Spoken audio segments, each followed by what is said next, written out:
Assalamualaikum warahmatullahi wabarakatuh. Wargi Celena, pencinta cerita Sunda dan bidongi Sunda versi Mang Dinamara. Sahabat di mana bayi alamatna, kumaha daramang Celena wargi. Pamugi bayi sehat jasmani oge sehat rohanina.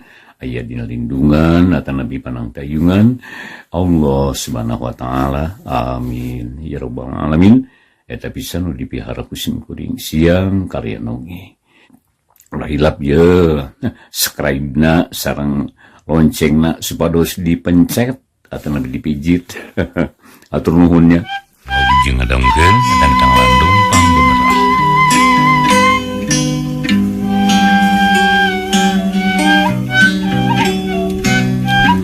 Wargi Salena juga ngantos-ngantos cerita Sunda dina judul Seri Belaan karangan Kilik Satu Sumedang bagian nu ka-36 kanggo dinten ieu. Hanca urang katunda bagian nu ka-35 dinten kamari urang masih nyarioskeun harita Mansur anu parantos aya di bumina kempal sareng kulawargina nya. Da kumaha lajengna ieu carita mangga wijeng ngadongkeun edang-edang Landung pangbeberahmana.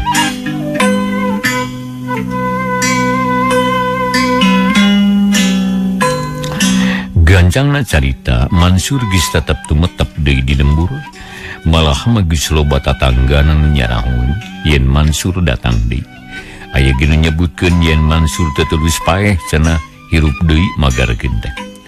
Jadi rupa-rupa omongan batur ku Mansur teu dipadire, diantep we sakahayangna. Mansur mah pikiran jeung perhatianana nuseur kana harta banda nu dipimiliku Aisyah teh. Waktuna tayalian, maksudna tayalian hayang nyaho kana sejarahna. Na kumaha mimitina pang bisa gitu. Meunggal poe Mansur teh ngider ka sawah, ka kebon, ka balong, ka Tegal jeung sajabana. Tetela banda milik Aisyah teh lain saeutik. Sabab di ditu di dieu aya sarta ingon-ingonna oge reuai deui. Mansur geus boga sobat geus maju teh, tapi disagigireun ti reueus teh sedih. Sabab sobatna teh bet nincak jalan anu salah. Anu teu akur jeung ajaran Allah. Dedeh teuing rip.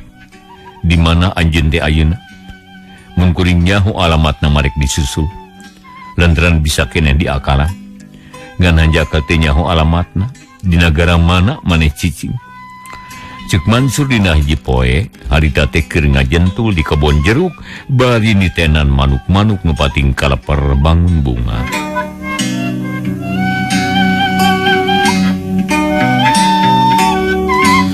Mansur teu oleh mikiran nasib sarip, sabab Mansur boga anggapan yen sobatna teh can maot cenah, malah makung sejarah ka kuburanana. Tapi Mansur jiga nu teu panuju, asa bohong jarak ka kuburan sarip teh, hatena teh beunang di bobodo kawas aya nu ngahalangan. Mun teh sieun gujerud bah, kuburan sarip teh rek dikali deui da ku ai. Hayang yakin di jerona, naha naon nu dikubur teh. Ceuk Mansur juga nu nekat bakat ku panasaran. Batina nu geus asa kelatihan tetep manteng kana hal eta teu bisa dipapalerkeun. Ya akhirna Mansur teh lantra kalintrik di kebon jeruk, waas nempuan jeruk nu raweuy dina tangkalna. Tapi aneh Mansur teu kabitaeun. Teu wani putak petik teu pangangguran ngadahar. Keur kitu di sisi pagar belah kulon aya barudak pating katayek. Jiga nama geus langganan sok malingan jeruk ti dinya. Disangkana eueuh Mansur, da biasana ge tara aya anu nungguan. Gantarna ka dieu kan euy. Ceuk anu panggedena bari ngagupayan ka baturna. Atusor anu tukang teh nyodorkeun gantar, terus dipake ngajul jeruk ti luarin pagar. Pluk jeruk marubagan. Terus dicoeran kuregang awi sinar deket kana pagar. Mun geus deket dikodok sarta dikumpulkeun. Harita teh aya nu murag kana kararas. Serana ngorosak atuh meuni ngideg Mansur teh. Red ka tempat datang nasora. Breh aya barudak keur ngajulan jeruk. Mansur seuri manehna mah teu ambek nampa nu maring jeruk teh. Samalah mah harita jadi watireun ka eta budak. Karunya teuy meureun eta budak teh hayang ngejeruk. Di imahna teu bogaeun. rek meuli teu boga duit. Tapi lamun diantar ka hayangna cilaka ieu. Bisi kabiasaan jadi tukang pulang paling. Kumaha carana ieu? Mansur mikir neangan cara nu hade pikeun ngahukum barudak sangkan kapokeun ulah pulang paling deui.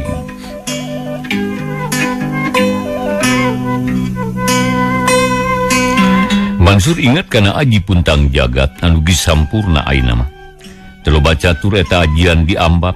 Jadi neng jerak bumi sakali rieg jagat ngarieg jiga aya lini. Pugubaya barudak mani ngajenghok. Sararea ngajengjan teu usik-usik.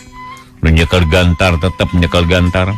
Nu ngodok jeruk oge teu bisa usik, nu keur meseknya kitu keneh. Tah. Ayeuna waktuna pikeun merena sehat ka maranehna ieu. Geureunteu sate Mansur bari terus nyampeurkeun ka barudak. Barang geus deukeut tetela barudak teh lain saeutik. Aya tujuan geuning mani ngadarepong dina kamalir sisi pager. Keur naraon jang? Cik Mansur bari nyerenge. Atuh buku barudak mani pias jajantung ratug hate deg-degan. Mun bisa mah hayang ngebecir lumpat, tapi teuing kumaha. Sukuna jiga dipaku kana taneuh. Teu bisa usik-usik acan. Atuh kudu marelong we ka Mansur KBG eueuh nu wani nyarita. Hayang jeruk hidup teh. Cek Mansur deui tapi tetep eueuh nu ngajawab kala kacari nakdak jeung sieun. Yeuh jang. Maling teh hiji pagawean nu hina. Ku nagara dilarang, ku agama ge dilarang.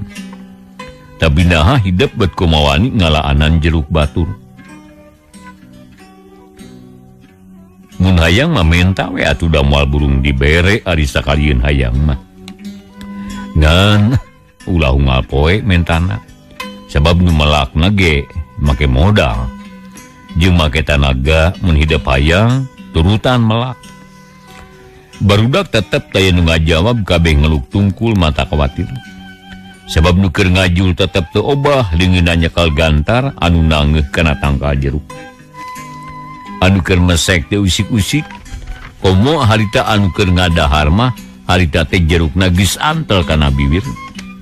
Sungutna harita geus calangap, tapi jeruk teu daek nepi. Jadi leungeunna jadi heuras. Jang, urang mana ujang? Mansur nanya tatap leuleuy. Ti Jati Putri abdi mah. Cek nu panggedena bari terus ngeluk deui. Saha bapa? Jeung saha emak? Budak teu nembalan sieunun meureun ari dibejakeun bapana mah. Sabab tangtu lamun bapana nyahoeun teh bakal dicarekan. Da bapana ge ari ngawarah ka anak mah bener. Ulah maling ulah madog sabab bagawean goreng. Tapi dasar budak kapangaruhan ku babaturanana jeung sok boga sifat lenger. Marina teh ngan ukur kajurung ku hayang wungkul. Nya teu naon. Ari era menyebutkeun ngaran bapa, akang ge geus wawuh jeung bapa ujang. Ngan ayeuna akang arek nanya. Nah arek sakali-kali di atawa moal.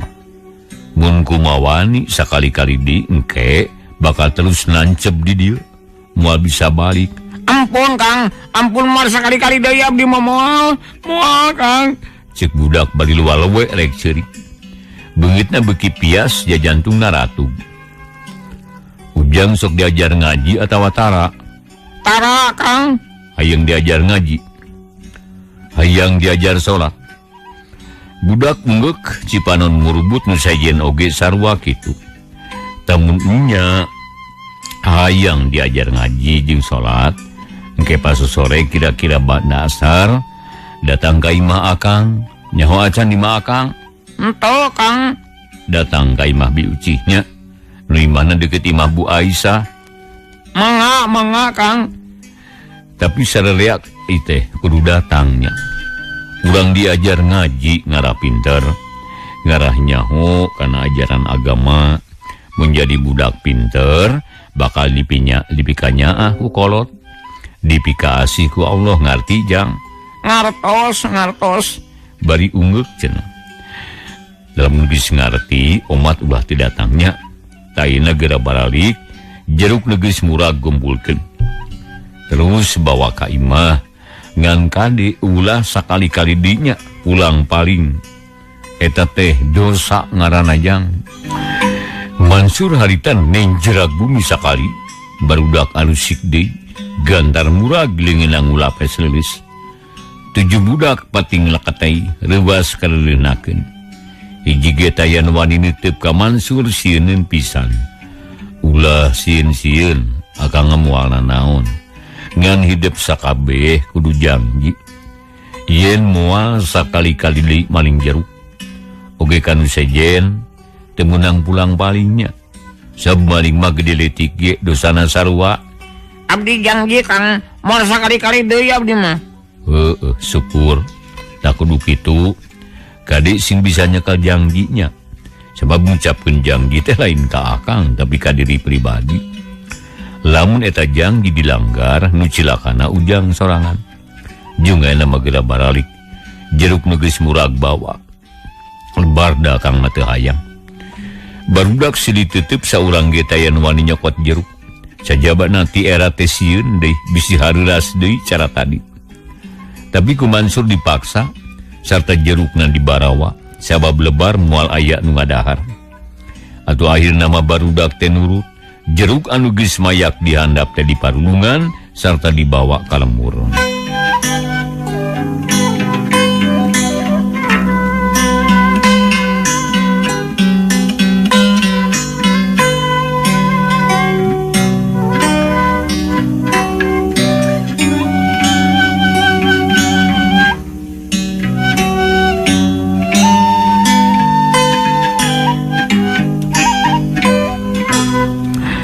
Sambil serengseng ngurus barudak, Mansur unta langtung deui ka kebon kalapa.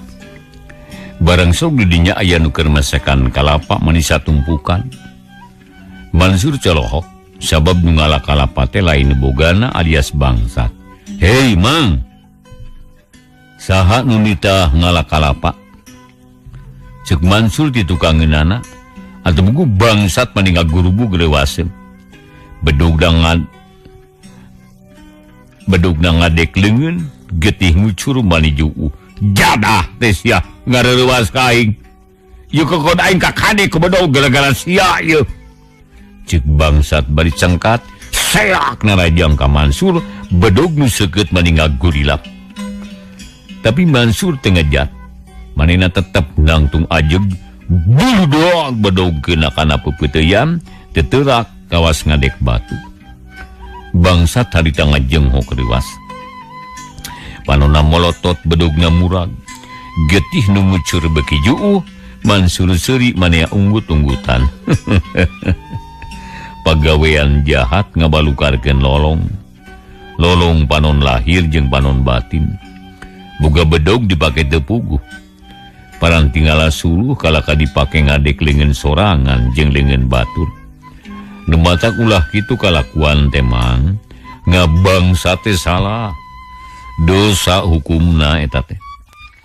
Ceuk Mansur bari nangkep harigu panonna neuteup seukeut ka bangsat nu ngadeg-deg sieun. Sabab rumasa manehna nolong lain nolong tenempo tapi teu bisa ngabedakeun salah jeung bener. Banda batur dibarug atuh leungeun batur dikadek perbawa jiwa nu ngaco teh nyaho salah bener. Ampun Den, ampun mang teh ampun. Gempeur reuas Den. Gempeur acina sieun mah. Reuas perbawa salah. Lamun mamang teu salah jeung teu jahat mah moal reuas.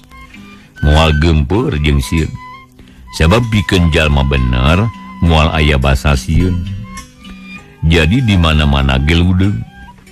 Tak kulantaran kitu eureunnan pagawean jahat teh ngarah jiwa mamang tenang. Moal diudag-udag ku rasa sieun. Rumaos bang telepat. Dupiaden teh saha ieu teh. Bangsat panasaran. Hayang nyaho ka Mansur sabab manehna nyahun yen kebon kalapa mah milik Aisyah. Nulang ka nempo ka kebon da teu kaurus. Kuring Mansur sobat sarip nu geus aya di kieuna.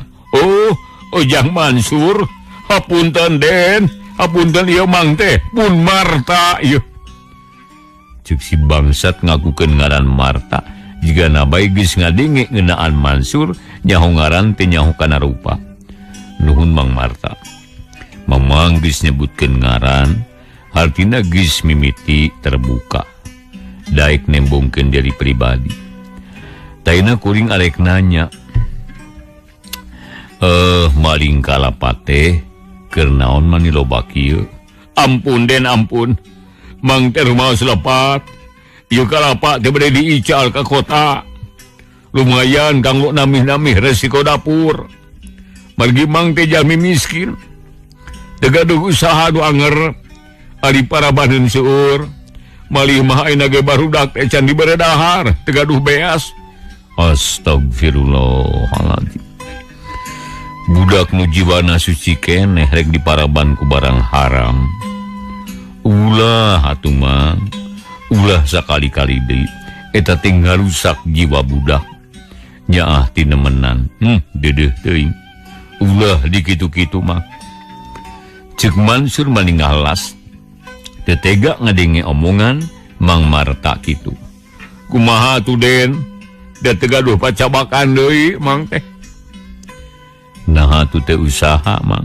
sesah Den jeung naon nah jiga nu asa-asa geuning tos resep maling Mang teh teu kedah nganggo modal ya Allah ya Rabbi nepi ka kitu eta pikiran salah eta teh Mang sabab maling teh hiji pagawean goreng ku nagara dilarang ku agama dicaram apan ku para jige sok dipapatahan ulah saala-alana lamun lain alaunana mipit kudu amit ngalak kudu bebeja tapi naha ari mamang kalapa batur bet dialaan jeung lain saeutik deui ari satadina mah lebar Den ieu kalapa teh sok maruragan wae margi kudu kagunganana mah tara di tempo-tempo acan da kumargi kitu geus we ku Mang teh dimangfaatkeun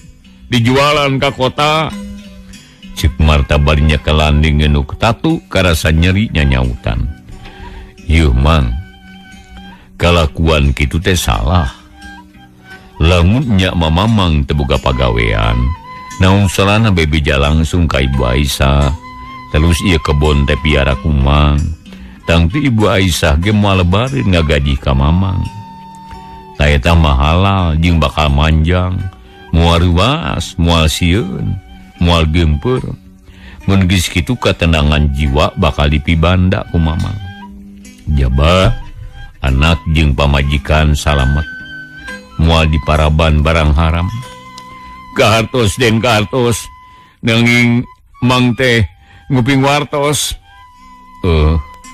beja naon Mang Bu Aisyah teh munjung da buktosna tos seueur diwadalkeun astagfirullahaladzim nambet gagabah teuing ngomong teh pirakeun Ibu Aisyah munjung nah munjung ka naon apan sok salat sok ka masjid sok ngaji Quran piraku disebut munjung Mansur kasigung teh sugaeun ngadenge Aisyah disebut munjung mah ih duka Den da Mang mah mung sakadar wartos eta teh tapi dipercaya ku mamang buktina jeung tibatan jadi pagawena kala kamilih maling apan munjung jeung maling teh sarua ngacona sarua teu benerna lamun kitu mah Mang teh ngaco can daek ngaca moal boga aci atuh nu kitu mah ceuk Mansur bari nahan napas bakatku keheul ngadenge kitu teh aduh Den hapunten Den Mang teh rumaos lepat mangga bari dikitu kieu ge Mang mah suka hukum gantung uang tinggi sia nampi asal Mang dihapunten Mang Marta harita medal cimata sedih jeung loba kasieun Mang Marta teh bener ngarumasakeun salah laras Den moal sakali-kali deui kapok ieu leungeun ka kadek ulah dia dasaran kuling nu ka kadek Mang dan nu kitu mah babari nu penting mah mamang kudu sadar jeung kudu ngarti yen maling teh lampah jahat nu dilarang ku agama jeung nagara. Jadi ulah sakali-kali di pulang paling bisi cilaka. Mang janji moal sakali-kali deui mang bade usaha anu halal, bade nglari pada malanu sae. Nanging naon atunya Aden?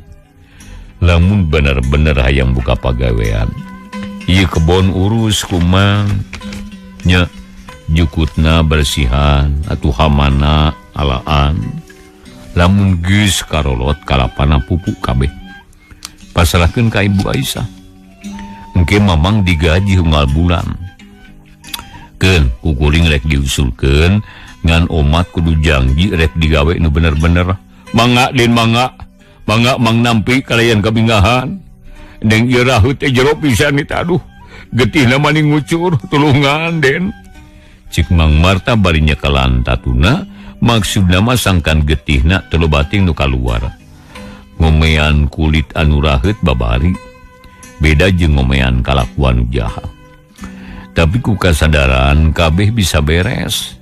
Jap kadiekeun eta raheut teh urang ubaran. Mun jiwa Mang bener-bener sadar sarta ucapan sarua jeung tekad lampah, insyaallah raheut ge babari cager. Mang sumpah bade balik pikir Den, bade ngomeahna lampahan. Jawab Mang Marta bari ngadeuketan Mansur, mikeun leungeun anu tatu ku Mansur ditungkup ku dampalingeun katuhu bari nyebut cager cenah. Insyaallah cager. Cek Mansur bari ngalesotkeun dengan Mang Marta. Dadak sakala nyerina leungit, getihna saat iwal ti getih nu geus di luar. Mang Marta ngusapan leungeunna tetela kulitna teh lita deui taya tapak-tapakna asam. Berkarita Mang Marta deku, ajrih jeung sieun ku Mansur jang ka jalma sakti. Nanaonan make deku sagala mah. Hayu nangtung Mang ah. Kitu cek Mansur. Den, Mang teh hapunten. Mang rumaos lepat. Aduh Aden. Paingan dikadek teurak. Da geuning Aden mah sakti. Ih Mang, kuring lain sakti. Ngan bedog mamang tenepi kana kulit kuring. Sabedog mah nyahun yen kuring lain kadekeunana. Jeung di bedogna ngarti kan teu boga dosa mamungeun. Upami palai teu teurak ku bedog eta. Kedah kumaha Aden? Nya kudu bener jeung bager. Ulah milampah jahat sing percaya ka Allah. Sarta jalankeun parentahna, jauhan cegahanana tah sakitu. Mang Marta ngahuleung pikiranna kumalayang inget kana lalampahan geus kaliwat. Manehna teu ngarti kana urusan eta. Jenengan Allah mah memang mindeng ngadenge, tapi naon parentahna, naon cegahanana, can ngarti sagemblengna jeung anu geus nyaho ge tara dilampahkeun. Mang Marta ulang ngahuleung bae. Eta kalapa bawa ka bumina Bu Aisyah, bejakeun geus karolot kitu. Engke kukuring dibejakeun yen mamang sanggup miara ieu kebon sarta engke bakal narima gaji. Nuhun Den, nuhun pisan. Nya harita kene Mang Marta digawe kalapa dipesekan kabeh. Terus ditanggung ka lembur rek distorkeun ka Aisyah.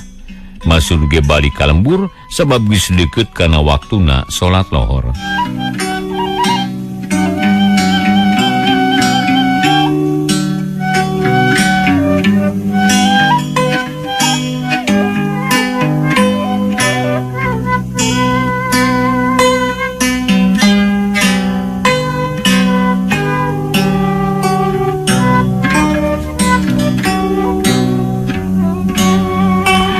Urang kocapkeun sorena Mansur ngadaung ditepas di baturan ku Bi Ucih. Dina meja nyampak kadaharan rupa-rupa. Ngaja meunang nyayagikeun Aisyah hayang kadahar ku Mansur. Ngan harita Aisyah keur eueuh keur nagihan ka warung-warung anu dareukeut. Tas di mana bieu teh Sur? Cek Bi Ucih. Tas ngider mah nempoan kebon Aisyah. Geuning lega jeung loba. Serta aya nu teu kaurus. Kuring mangi barudak jeung hiji kolot nu sakarepna ngaraan hasil tatanen. Mang Marta geus dihampura ku Aisyah. Satarek dijieun pagawena. bukikeun nae sakitu mah. Da Aisyah henteu amot malah maatoheun. Nya syukur atuh ari kitu mah. Sur, ma aya picaritaeun ieu. Aya naon majiga nu penting nakar. Mansur curingha. Ti saprak jang darja maot Aisyah teu daekeun boga salaki deui. Ari jadi lantaranana sieun katudingan ku balarea. Sabab ayeuna teh geus kadenge yen Aisyah teh munjung sok ngawadalkeun. Tak kulantaran kitu Aisyah teh keur tunggara batin da teu masaeun ari munjung mah. Sedengkeun omongan jalma loba teh beuki rame. Da teu bisa diajak badami ari balarea mah. Kadieu teh geus kungsi anu datang duaan rek mileuheungkeun ka Aisyah, tapi ku Aisyah ditolak da sieun kitu deui. Taina mah rek nanya. Ci kudu kumaha nulunganana. Sabab Aisyah teh lain nulian geus sawa pait sama manis jeung emak. Siri belaan ti keur sangsara keneh. Mun ayeuna emak ngantep kana katunggaraanana, emak teh teu tega. Loba dunya loba harta taya hartina lamun batina sedih. Kukuring ge geus kanyahoan Ci Aisyah teh boga kasakit batin mah. Jabati kitu hartana nu ngalayah teu kaurus. Buktina kebon jeruk pada maringan jerukna. Kalapa pada ngalaan ku batur. Geus buguheun daun cau jeung daunna, cau jeung daunna mah tara aya nu miara. Jadi Ci Aisyah teh ripuh ku ngurus dunya. Kuring teh hariwang bisi poho kana kawajiban. Tah nya kitu. Aisyah teh ngora keneh salakina maot wae. Ari harta loba teh aya nu nguruskeun. Lebar pada ngalingan mah. Kalaka nambahan pi omongeun nu akhirna nambahan dosa. Taina mah teh regreg sebab aya hidup. Cik pikiran kumaha tah nulunganana Sur? Cek bi ucih leuwih daria sabab geus lila ngemu hal eta. Kumaha tah ari cek pamanggih mah tuh. Ari kuringah rek nurutkeun ka emak nu geus legok tapak gendeng kadek. Ari cek mama kieu Sur. Hidup teh geus we kawin jeung Aisyah. Dawuh hahalang deui. Moal aya salahna nuluykeun urut sobat mah. Malah halus nu aya. Tak sakitu pamikiran mah.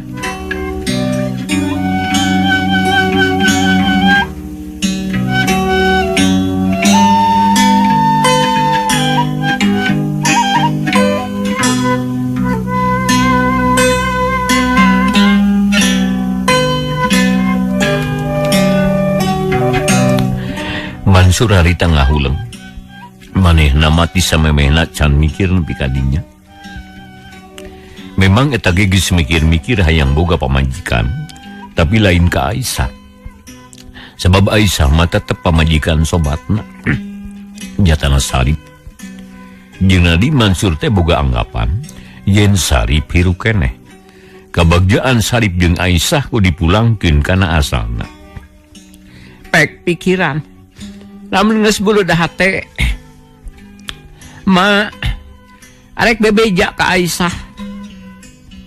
Ma sanyana mah kuring ge geus boga niat hayang boga pamajikan. Tapi lain ka Aisyah mah hayang milih anu saejen kuring teh. Tapi mun kapalai emak kitu mah insyaallah kuring moal baha asal Aisyah satuju. Ngan teh tangtu kuring mah rek menta syarat. Naon syaratna teh Sur? Diucih panasaran jajantungna harita jadi ratu. Moal dibejakeun ka emak. Arek langsung we ka Aisyah. Da mage hayang nyaho Sur. Ngara bisa milu mepelingan, bisi hidup hayang nu lain-lain. Omat ulah menta harta banda. Era ku balarea jeung era ku Aisyah bisi magarkeun pangeretan. Sing percaya mah paminta kuring lain nu kitu. Keun bae teu kudu hariwang da moal matak ngarugikeun batur. Pokona mah bejakeun ka Aisyah keur nulungan dirina. Kuring dae kawin jeung Aisyah asal Aisyah kudu sanggup nyumponan syaratna sakitu we beja nama nya kahajeun ari kitu mah keun wae urang badamikeun syukur ari hidup ngeusaha teh jeung emak mah muga-muga we Aisyah teh katurungan ngaratang tremdi cara bareto ulah jadi bahan caritaan balarea. Emak mamilu nyeri aya nu nyebut munjung ka Aisyah teh sabab mama nyaho sorangan kumaha perjuangan Aisyah dinametakeun akal tarekahna apa hidup ge nyaho sorangan Aisyah manajan geus loba pagawe oge tara ucang ange dina kursi henteu bentik curug balas nunjuk teu capetang balas miwarang digawe teh babarengan jeung anu kuli kaharti kukuning ge mah da memang moal munjung ca Aisyah mah tapi batur mah bisa wae nyebutkeun kitu malah tadi ge kadenge pisan ku celi kuring Mang Marta teh nyebut kitu ka Aisyah nyebut munjung ka Aisyah tak bener gitu mah da tadi mambung dititah miara kebon teh bisi diwadalkeun cenah da Bu Aisyah memunjung kitu apaan omonganana tah omongan eta anu kudu dibersihan ku hidup teh jadi Aisyah teh kudu ditulungan sama lamun lain ku urang ku saha deui sedengkeun kolotna beuki dieu beuki lur teu inget-inget acan ka Aisyah teh malah makalamu puas jigana teh Aisyah kungsi ngahajana pungan mawa duit mawa kadaharan sagala rupa mawa pare jeung mawa hayam tapi ku kolotna teh ditarima basana teh emu ngahakan meunang munjung bisi diwadalkeun cenah tak kungsi ngalaman kitu Aisyah teh ngan teu loba omong sabab lain pi omongeun ayeuna ge dicaritakeun sote ka hidup ngaraka harti pek pikiranna teu watir nempo Aisyah ngalaman kitu nyapugu hewatir mama keun urang akalan lah jeung kolotna kudu akur deui sabab goreng lamun hiji anak megatkeun tali silaturahim jeung kolotna komo lamun Aisyah teu meunang hampura ti indung bapana Allah ge moal ngahampura da ka Aisyah lagu lantaran kitu kuring menta pidung ana we rek nulungan Aisyah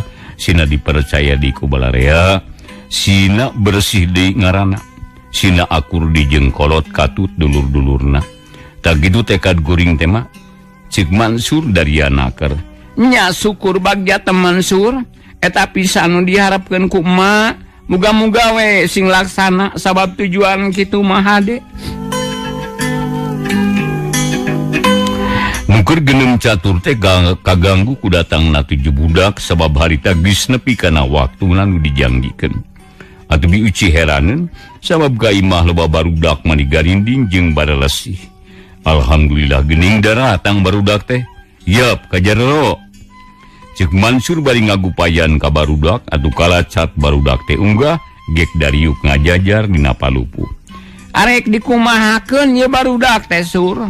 Tek diajar ngaji mah sabab ieu budak teh hayang ngaji nuhun alhamdulillah emak teh sukalilah mun ieu mah lamun ieu imah dipake dialajar ngaji pek mangpaatkeun sabab cara aya nu nyicingan da pugu emak teh waktosna wargi sadena teh nya kapan rubina dipungkas dicekapundikeun ka dieu heula carita Sunda dina judul Silibelaan karangan almarhum karangan Kedik Sati Sumedang bagian anu katil genep pamugi carita Sunda tiasa katampi kalian kabingahan atuh insyaallah bagian anu ka-37 enjing dina waktu susami pamugi urang sadaya tiasa ditepang da mungkin deui hatur nuhun kepada sanana wilujeng baturai wassalamualaikum warahmatullahi wabarakatuh.